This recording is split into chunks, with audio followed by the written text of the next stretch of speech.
Hi viewers, welcome to our channel. So ఇవాళ భీమిలిలో జగన్మోహన్ రెడ్డి గారి సిద్ధం సభ జరిగింది. అయితే ఆయన కొన్ని వ్యాఖ్యలు చేయడం చూస్తున్నాం. సో ఆంధ్రప్రదేశ్లో జరుగుతున్న ఈ ఎలక్షన్ యుద్ధంలో అన్ని పార్టీలు కలిసి ఒక పద్మవ్యూహాన్ని పన్నుతున్నాయి. సో అందులో చిక్కుకోవడానికి నేను అభిమన్యుని కాదు అర్జునుడిని అంటూ సో యుద్ధ బేరైతే ఆయన మోగించడం జరిగింది. మరి ఏం జరగబోతుంది, ఏపీ ఎలక్షన్స్ ఎటువైపు వెళ్ళబోతున్నాయి, రిజల్ట్స్ అనేవి, సో ఈ అంశం మీద డిస్కస్ చేయడానికి ప్రజెంట్ మనతో పాటు సీనియర్ జర్నలిస్ట్ జయదేవ్ గారు ఉన్నారు. వారితో ఒకసారి డిస్కస్ చేద్దాం. సార్ నమస్కారం. సార్ నమస్తే సార్. అన్ని పార్టీలు కలిసి ఒక పద్మవ్యూహాన్ని పన్నుతున్నాయి. సో అందులో చిక్కుకోవడానికి నేను అభిమన్యుని కాదు అర్జునుడిని, ఈ యుద్ధంలో చంద్రబాబు గారితో సహా అందరూ ఓడిపోవాల్సిందే. సో ఈ అర్జునుడికి ప్రజల్లాంటి శ్రీకృష్ణుడు తోడుగా ఉన్నారు అంటూ సిద్ధం సభలో ఇవి జగన్మోహన్ రెడ్డి గారు చేసిన వ్యాఖ్యలు. మరి దీనిపైన మీ ఒపీనియన్ ఏంటి సార్? అంటే రాజకీయాల్లో రకరకాల వ్యూహాలు పన్నుతుంటారు. ఇప్పుడు జగన్మోహన్ రెడ్డి గారు పన్నిన వ్యూహం ఏంటంటే ఇప్పుడే కాదు, మొదటి నుంచి కూడా ఆయన ఒకటే నినాదం, మీ బిడ్డ మీ బిడ్డ మీ బిడ్డ ఒంటరివాడు, మీ బిడ్డ ఒక్కడే పోరాడుతున్నాడు, మీ బిడ్డడు ఒక్కడిని చేసేసి అందరూ మూకమ్మడి దాడి చేస్తున్నారు. ఇదే డైలాగ్. ఆయన వేరే అంటే ఓన్లీ సానుభూతితోనే వెళ్ళే ప్రయత్నమే చేస్తున్నాడు. ఆయన ఎందుకు సానుభూతితో వెళ్ళే ప్రయత్నం చేస్తున్నాడంటే ఎస్పెషల్లీ ఎప్పుడైతే షర్మిలా గారు కాంగ్రెస్లోకి వెళ్ళి పీసీసీ చీఫ్ అయ్యారో ఇంకా ఆ దాడి ఎక్కువ స్టార్ట్ చేశారు ఆయన. ఇప్పుడు ఆవిడ మీద కూడా విమర్శలు గుప్పిస్తున్నారు.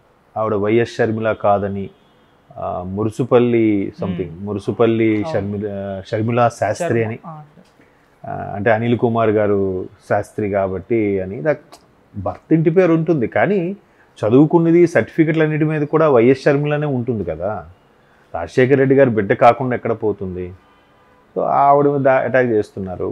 ఇప్పుడు అందరూ అనేది ఏంటంటే ఆవిడ అసలు కనీసం అన్నయ్యని పట్టించుకోవట్లేదు, ఆవిడ అలా అవడానికి కూడా కారణం చంద్రబాబు నాయుడు గారు ఇచ్చిన స్క్రిప్టే ఆవిడ వాడుతున్నారు అన్నట్టు కూడా ఆవిడ చెప్తున్నారు.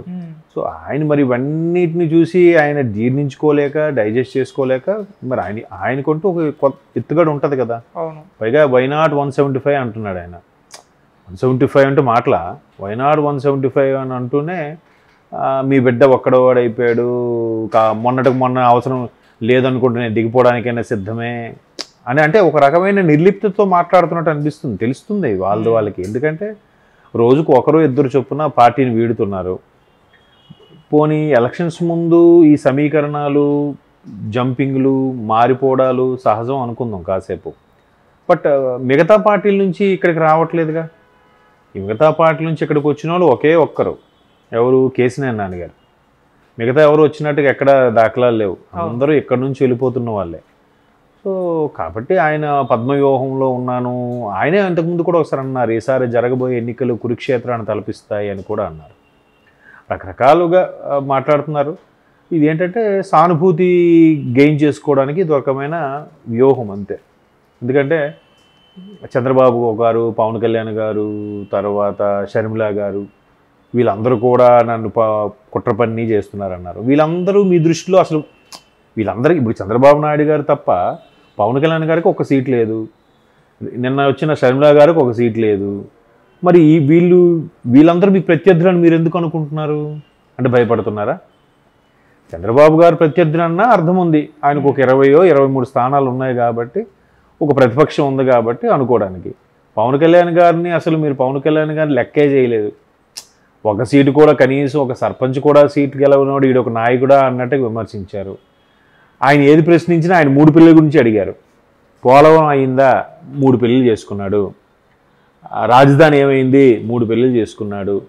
అభివృద్ధి ఏమైంది? 3 పెళ్ళిళ్ళు చేసుకున్నాడు.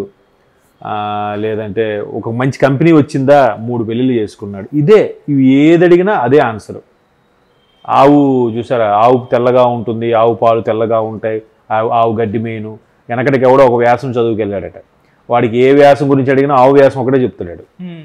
ఆఖరికి విమానం గురించి అడిగినా కూడా, నేను విమానంలో ప్రయాణిస్తున్నాను, కిటికీలోంచి కిందకు చూశాను, కింద పచ్చటి పొలాలు కనబడ్డాయి, పొలాల్లో ఆవు గడ్డి మేస్తుంది, మళ్ళీ ఆవు తెల్లగా ఉండును, ఆవు పాలు తెల్లగా ఉండును. ఇట్లా అలాగా వీళ్ళు ఏది అడిగినా కూడా పవన్ కళ్యాణ్ 3 పెళ్ళిళ్ళు చేసుకున్నాడు. అది కాదు కదా ఆన్సరు. మీరు పోలవరం ఎందుకు చేయలేకపోయారు?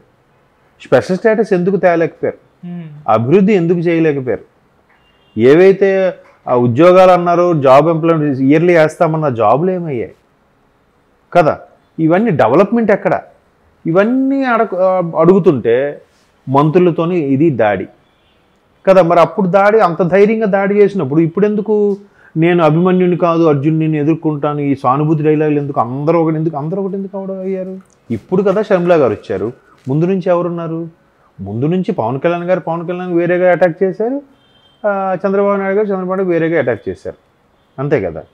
సో ఏంటంటే ఒక రకమైన నేను మళ్ళీ ఆయన ప్రజల్లోకి వెళ్ళే ఉద్దేశం ఏంటంటే, నేను చేసేవి మీకు నచ్చినట్టయితే నా ద్వారా మీరు లబ్ధి పొందుంటే, అంటే నేను తినే షేర్లు మీకు షేర్ ఉంది కాబట్టి మీరు నాకే ఇవ్వాలన్నట్టుగా ముడిపెడుతున్నారు ఆయన కదా. అదే కనిపిస్తుంది అక్కడ.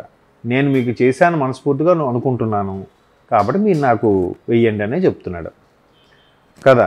దానికి మళ్ళీ ఎలా సవాల్ విసురుతున్నారంటే, చంద్రబాబు నాయుడు ఇలా చెప్పగలరా అని అడుగుతున్నారు. పోనీ ఆయన చెప్పలేడు అనుకుందాం. మరి మీరు కూడా చంద్రబాబు నాయుడు అన్నారు కదా, ఒక బీసీ నేతని ముఖ్యమంత్రి చేయగలరని. మరి మీరు చెప్పండి, బీసీ నేతను ముఖ్యమంత్రి చేస్తామని. చేయలేరుగా. సిద్ధం అంటే మరి అంత సిద్ధమైన వాళ్ళు మరి ఎందుకు 2 రోజుల కిందట నేను చాలు ఇంక దిగిపోమన్నా దిగిపోతానని అంటే ఎందుకు? అంటే కన్న తల్లి చెల్లి కూడా లేరని ఒక నిర్లిప్తత స్టార్ట్ అయిందని నా అభిప్రాయం. కాబట్టి ఏదో ఒక విధంగా మళ్ళీ లబ్ధి చేకూరాలి, సానుభూతి గెయిన్ చేయాలి. గెయిన్ చేసిన తర్వాత మళ్ళీ ఎన్నికల్లోకి వెళ్ళాలి, అదే కాన్సెప్ట్. ఎందుకంటే మరోవైపు కేసులు కూడా 10 ఏళ్ళుగా ఆయన బయట ఎలాగుంటాడు బెయిల్ మీద అన్నట్టు కూడా మళ్ళీ కేసులు వస్తున్నాయి. ఏవైనా జరిగితే ముఖ్యమంత్రిగా ఉంటే కొంత వెనక ముందు ఆలోచిస్తాయి కదా ప్రభుత్వాలు కానీ చట్టాలు కానీ. కాబట్టి దానికోసం ఆయన తాపత్రయపడుతున్నారు. చూద్దాం ఎటువైపు తీసుకెళ్తుందో ఎటు వెళ్తుందో అనేది. ప్రభుత్వ పొద్దున కూడా ఒక ఫ్రెండ్ వాళ్ళ మదర్తో మాట్లాడితే ఆవిడ హైదరాబాద్ వచ్చి వెళ్ళిపోయారు. ఎందుకు వెళ్ళిపోయారంటే, లేదు మా వాలంటీర్ ఊరికే ఫోన్ చేసి సావగొడుతుంది. ఎందుకంటే మీరు రావాలమ్మా, మీరు వెళ్ళిపోతే ఎలాగా, పెన్షన్లు అన్నీ అందిపోయాయి కదా, ఎందుకు రావాలి అంటే ఎక్కడ వీరు ఊరు వదిలి వెళ్ళిపోతే ఎక్కడ గ్రిప్ పోతే ఓట్లు పోతాయని భయంకి వాళ్ళ ద్వారా చెప్పించి నొప్పించి అలా ఉంచుతున్నారనమాట. మీరు అలా వెళ్ళకూడదు, మాకు చెప్పకుండా మీరు వేరే ఊరు వెళ్ళిపోతారు, మీకు లోన్లు ఇప్పించాం కదా, మీకు అది పెన్షన్ ఇప్పిస్తున్నాం కదా, మీరు మాతో ఉండాలి, మాతో రావాలని చెప్తున్నారంట వాలంటీర్లు. మీరు ఎందుకమ్మా అలా పిలుస్తున్నారంటే మాకు పైనుంచి ప్రెజర్ ఉంది సార్ అంటున్నారు. అంటే ఇలాగ నయానో భయానో ఓటర్లతో చేయించుకునే ప్రయత్నం అయితే చేస్తున్నారు. మరోవైపు టీచర్లకి ఎన్నికల విధుల్లోకి వెళ్లకుండా చేయాలని అనుకున్నారు. మొన్న ఎలక్షన్ కమిషన్ కూడా గ్రీన్ సిగ్నల్ ఇచ్చేసింది, టీచర్లే చేయగలరు, వాలంటీర్లు ప్రభుత్వ ఉద్యోగుల కిందకి రారు అన్నట్టుగా. మరి ఇంకేం కావాలి మీకు చెప్పండి. అంటే ఇటు చూసినా కూడా మైనస్లు అయిపోతున్నాయి కొద్దీ అది వారం లేక అట్లా చెప్తున్నారు. ఆఖరికి షర్మిల గారు కూడా చంద్రబాబు రోజులను బాణం అంటున్నారు. కొంతమంది విశ్లేషకులు ఏమంటున్నారంటే, ఎన్ననుకున్నా వాళ్ళు ఒకే రక్తం, జగన్ గారు ఎక్కుపెట్టిన బాణమే షర్మిల గారు అని అంటున్నారు. ఏది వాస్తవం? ఎవరి వెర్షన్ అది కరెక్ట్ కదా. షర్మిల గారిని చంద్రబాబు ఎందుకు పెడతారు? షర్మిల గారైనా తెలంగాణ చంద్రబాబు గారు వెళ్ళిపోమని చెప్పారా షర్మిలని? తల్లిని కూడా అమ్మ నువ్వు రాజీనామా చేసి అని చెప్పారా విజయమ్మ గారిని? ఇంతకుముందు అనిల్ కుమార్ గారు ఏదో సభలో కూడా చూశాను, ఆఖరికి తల్లి చెల్లి దగ్గర కూడా చిచ్చు పెట్టే నీచ సంస్కృతి దిగిపోయారు, చరిత్ర మిమ్మల్ని క్షమించదు అన్నట్టుగా అనిల్ కుమార్ యాదవ్ గారు మాట్లాడుతున్నారు. నిజమే. మరి విజయమ్మకి గౌరవ అధ్యక్ష పదవికి రాజీనామా చేయమని చెప్పింది చంద్రబాబు నాయుడు గారా, లేకపోతే గౌరవ అధ్యక్ష పదవి ఇవ్వమని చెప్పింది చంద్రబాబు నాయుడు గారా? అంటే చంద్రబాబు నాయుడు గారు చెప్పినట్టే మీ పార్టీ ఇంకా నడుస్తుందా? సో అది మీ ఇంకా పార్టీ అయినా మాట్లాడేటప్పుడు కదా. మరి ఆవిడ కూడా క్లియర్గా చెప్పింది. ఇప్పుడు షర్మిల గారు కూడా ఓపెన్గా ఏం చెప్తున్నారు, నేను పాదయాత్రకి వెళ్ళడం వాస్తవం, నాకు పిలిచి వెళ్ళమని చెప్పారు, నాకు నేనుగా వెళ్తాను అనలేదు, దానికి నా అమ్మాయి సాక్ష్యం, నా తల్లి మీద ఒట్టేసి చెప్తున్నా అన్నట్టు కూడా చాలా పెద్ద పదం వాడారు, ఒట్టు పెట్టి మాట్లాడడం అనేది కదా. మరి ఇప్పుడు దానికి ఏం చెప్తారు? మరి వీళ్ళు ఇది ఆల్రెడీ షర్మిల గారిని మీద విమర్శ స్టార్ట్ చేశారు కదా, విజయమ్మ గారి మీద విమర్శ స్టార్ట్ చేయమనండి, ఎందుకు చేయట్లేదు? చేస్తే ఉన్న ఇమేజ్ కూడా పోతుందని అలా ఊరుకున్నారు. ఇంక 2 రోజులు పోతే ఆవిడ మీద కూడా స్టార్ట్ చేస్తారేమో, ఎందుకంటే ఆవిడ ఎక్కడా బయటకు రావట్లేదు, మాట్లాడలేదు. ఒకవేళ బయటకు వచ్చి మాట్లాడినా ఆవిడ ఎటు సపోర్ట్గా మాట్లాడదు. కానీ గతంలో తెలంగాణ షర్మిల వెళ్ళిపోయినప్పుడు ఇకపై బిడ్డతోనే ఉంటానని కూడా స్టేట్మెంట్ ఇచ్చారు. అప్పుడు మరి ఈ నోర్లన్నీ ఏమైనాయి? అప్పుడు కూడా చంద్రబాబు వెళ్ళిపోమని చెప్పాడా? కాదు కదా. ఇది అర్థం చేసుకోవాలి జనాలు. నేను అన్నది ఎవరేం చేశారు విషయం పక్కన పెడితే ఎవరు రాజకీయ ఎత్తుగడ వాళ్ళది కాబట్టి అది అర్థం చేసుకోవాలి. ఏంటి ఈరోజు ఇచ్చిన పెన్షన్తో బతికేస్తామా, నెక్స్ట్ ఏంటి పరిస్థితి అని ఆలోచన ఉండాలి. అది ఆల్రెడీ చాలామందికి అర్థమైంది, ముఖ్యంగా నిరుద్యోగులు, విద్యార్థులు, తర్వాత ఎంప్లాయీస్, గవర్నమెంట్ ఎంప్లాయీస్ కదా. ముసలి ముతక వాళ్ళకి పెన్షన్లు ఇస్తే ఓకే, కానీ ప్రతిదానికి ఇలా ఆటో వాడికి వెళ్ళి చర్చి పాస్టర్లకి వీళ్ళకి వాళ్ళకి ఇచ్చుకుంటూ పోతే ఏమవుద్ది? నెక్స్ట్ ఎలా బతుకుతారు? ఎవరు పైసలు ఇచ్చి చేస్తారు? ట్యాక్స్లు పెంచేయడమే. మొన్నకు అది భూమి పథకం మీద వచ్చిందంట. ఆ ఇల్లు కొనుక్కున్నా కూడా వాళ్ళ దగ్గర ఒక డాక్యుమెంట్ ఉంటుందట, తెలుసా అది? ఆ డాక్యుమెంట్ మీద కూడా, ఆ పాస్ పుస్తకం మీద జగన్మోహన్ రెడ్డి గారి ఫోటోతో పాటు దాని ఒక డాక్యుమెంట్ వాళ్ళ దగ్గర ఉంటుందట. అంటే రేపు పొద్దున్న అమ్ముకోవాలి, ఎవడు కొన్నిది వాడు అమ్ముకోవాలంటే వాళ్ళకి వెళ్ళి పర్మిషన్ అడగాలి.